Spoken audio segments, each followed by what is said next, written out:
Boa tarde a todas, a todos, estudantes do curso de Pedagogia da Unifal, da disciplina Antropologia e Educação. Nós vamos discutir, então, hoje o texto 5 da nossa disciplina,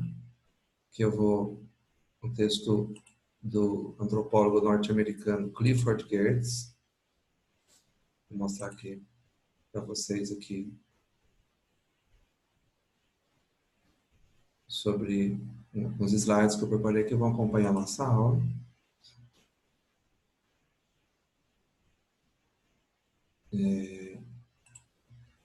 Aqui uma foto do nosso autor, já mais velhinho, Clifford Geertz, antropólogo norte-americano. E nós estudamos, lemos, vamos discutir hoje um texto chamado Um Jogo Absorvente, Notas sobre a Briga de Galos Balinesa, que está num livro chamado Interpretação das Culturas, que foi lançado originalmente em 1973. A edição que eu passei para vocês é de 89. Alguns dados biográficos do Clifford Geertz, que é um antropólogo muito importante, criou a antropologia interpretativa, que é uma das mais seguidas, mais importantes até os dias de hoje. Ele foi um militar, participou da Segunda Guerra Mundial, na Marinha dos Estados Unidos, entre 43 e 45, do século passado. Em 1951, ele e a sua então esposa Hildred foram fazer uma pesquisa na Indonésia, na Ásia, uma pesquisa multidisciplinar, na qual ele estudou religião e a Hildred estudou parentesco. Ele se tornou doutor, PhD, na Universidade de Harvard, em Antropologia Social, em 1956. Mas, entre 1957 e 1958, ele realizou novas pesquisas na Indonésia, justamente aquela que ele descreve no texto da Briga de Galos em Bali. Bali é uma das ilhas da Indonésia. A Indonésia é um grande arquipélago, um dos países mais populosos do mundo, e Bali é uma dessas ilhas, a segunda principal ilha, né? A primeira, mais importante, mais poderosa, na verdade, é Java, onde fica inclusive a capital, Jakarta. E entre 1960 e 1970, ele foi professor na Universidade de Chicago. Em 1963, entre 1963 e 1971, ele pesquisou uma outra região do mundo, na África, Marrocos. Publicou o livro Islam Observed em 1968, que tanto Marrocos quanto a Indonésia são países em que predomina a religião muçulmana, mas são países fora do Oriente Médio. Não são países necessariamente árabes originalmente. Marrocos tem uma população árabe grande, na verdade, mas fora do Oriente Médio, né? E então por isso que ele foi estudar a religião, o islamismo fora da sua região de criação. Em 1970 ele foi trabalhar na Universidade de Princeton, Nova Jersey, e ficou até 2000 trabalhando. E faleceu em 2006 em decorrência de complicações surgidas após uma cirurgia cardíaca. Ele publicou muitos livros, cerca de 20 livros, e alguns que eu destaco aqui que foram publicados no Brasil são Observando o Islã, o Desenvolvimento Religioso no Marrocos, na Indonésia, de 68, foi publicado na Constituição em 2004. O livro mais conhecido dele, que nós lemos no capítulo 5, A Interpretação das Culturas, que é de 1973, no Brasil foi lançado em 89. Depois outros livros mais recentes, como Novas Luzes da Antropologia, O Saber Local, Novos Ensaios na Antropologia Interpretativa, e Obras e Vidas, o antropólogo como autor. Algumas das suas obras que foram lançadas no Brasil, e algumas é fácil de encontrar. Esse é o livro mais conhecido dele, mais estudado, Interpretação das Culturas, muito estudado o capítulo 5, que a gente leu também o capítulo 1, vou fazer uma citação no final, que é uma discussão mais teórica, conceitual, né, que ele retoma com exemplos ao longo do livro, das suas pesquisas, especialmente na Indonésia, especialmente em Bali. Ele propôs como eu disse, uma antropologia interpretativa, uma antropologia hermenêutica. A gente tem que desconfiar bastante do Wikipédia, mas dessa vez, nesse caso, pelo menos, eles fizeram uma definição boa da proposta da antropologia hermenêutica interpretativa de Clifford Geertz. Hermenêutica é praticamente um sinônimo de interpretativo, que tem a ver com leitura de textos, interpretação de textos. Então, a tese do Clifford Geertz principia na defesa de que nós devemos estudar quem as pessoas de determinada formação cultural acham que são, quem as pessoas de dada sociedade, grupo social, o que elas dizem sobre elas próprias, o que elas dizem que elas são, como elas são, o que elas fazem e por que razões elas creem que fazem o que fazem. Então, o que as pessoas dizem sobre elas, o que elas acham que elas são, o que elas fazem e como elas justificam o que elas fazem e a maneira como elas fazem. Então, a observação do cotidiano, do dia a dia e do que umas pessoas atribuem significado para a sua vida. Então, basicamente, a interpretação é a interpretação do quê? A interpretação dos significados que as pessoas constroem no seu cotidiano, seja por meio do discurso, seja por meio das suas ações. Uma das metáforas preferidas para Gates, para definir o que faz antropologia interpretativa, é de que a antropologia faz a leitura das sociedades como se as sociedades fossem textos, ou como análogas a textos, como semelhantes a textos. Ou então, como ele está dizendo no texto, Briga de Galos, né? Como se ela fosse construída por uma tessitura ou por um conjunto de textos. A interpretação atravessa toda a antropologia, em todos os momentos da antropologia, e não apenas para o antropólogo, mas também para o leitor. A interpretação se dá em todos os momentos do estudo, da leitura do texto cheio de significados, que é a sociedade. Depois passa pela escritura do texto, do ensaio, do livro, do capítulo, pelo antropólogo, pela antropóloga. E depois tem um terceiro momento, que é aqueles que não conheceram aquela sociedade diretamente, eles vão conhecê-la por meio do texto, por meio do texto escrito pelo antropólogo, pela antropóloga. Então, em todos os momentos, há uma leitura, há uma interpretação.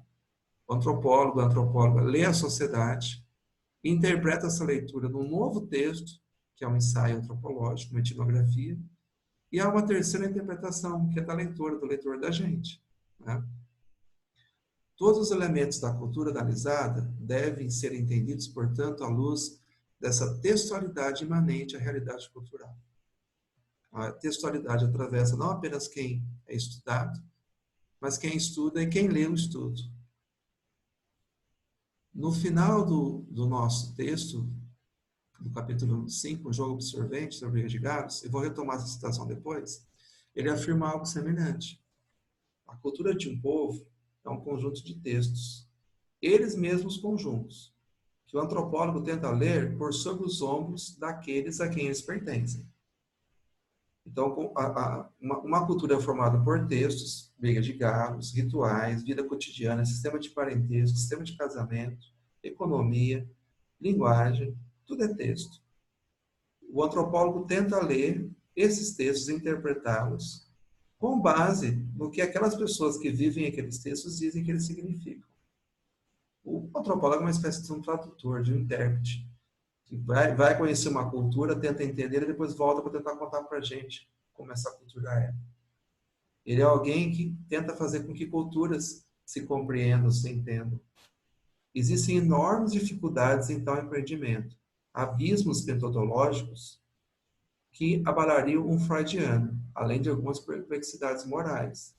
Porque muitas vezes aquela cultura, aquela maneira que aquele povo se enxerga a si próprio, é tão diferente da gente que é de difícil compreensão do entendimento. Não é? Por isso que ele fala do freudiano, da psicanálise, tal grau de profundidade que às vezes a gente tem que se despir da nossa cultura, despir dos nossos valores. E algumas perplexidades morais, povos que consideram o certo e o errado, coisas que para nós são muito diferentes. Para um exemplo simples, né? Um povo que se deleita com a briga de galos. Se a gente pensar que muitos de nós somos pessoas que defendem os animais com vigor, nos causa pavor, nos causa ojeriza muitas vezes a briga de galos. Que para aquele povo é um acontecimento central, um dos acontecimentos centrais da vida dele. É algo que a gente tem que enfrentar para entender uma outra cultura também. Não só o distanciamento, né? O estranhamento gigantesco, mas às vezes uma perplexidade moral, um espanto moral. Da mesma forma que nos exercícios familiares de leitura atenta, pode-se começar em qualquer lugar, um repertório de formas de uma cultura e terminar em qualquer outro lugar. Pode permanecer como eu, numa única forma mais ou menos limitada, que é a briga de galos, no caso do texto, e circular em torno dela de maneira estável. Entretanto, qualquer que seja o nível em que se atua, e por mais intricado que seja, o princípio orientador é o mesmo.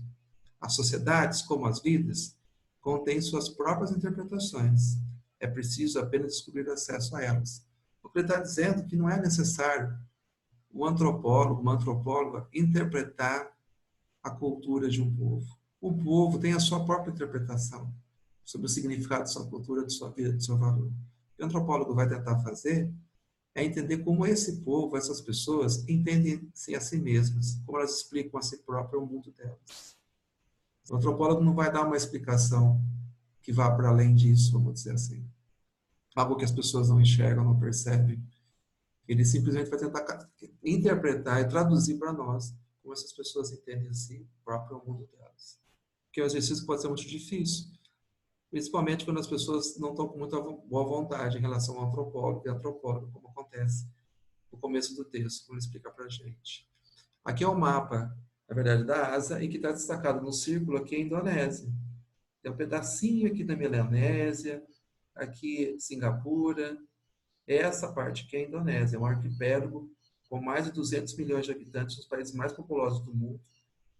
Aqui está Jakarta, a capital, que fica aqui na Java, que é a ilha mais populosa, mais poderosa. Os governantes principais são desse lugar.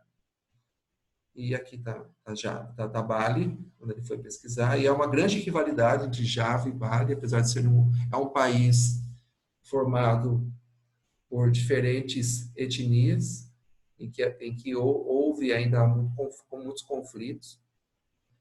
É um país que predomina a religião muçulmana, mas a organização social, religiosa, mistura e cultural, mistura elementos das tradições não apenas islâmicas, mas também hindu, e também locais, nativas, né? Então, é uma sociedade com bastante complexidade. Aqui uma foto mais recente de uma briga de galos. É um grande acontecimento, já em Bali, já com é um evento, mega evento, né? Com arquibancada, tem uma proteção, né, para que os galos não machuquem o público. E aqui a gente vê 2 contendores, né, apresentando os galos, está prestes a começar a briga. Aqui um outro olhando, segurando o seu galo, né, esperando um próximo conflito, né. E, então é isso, Isso.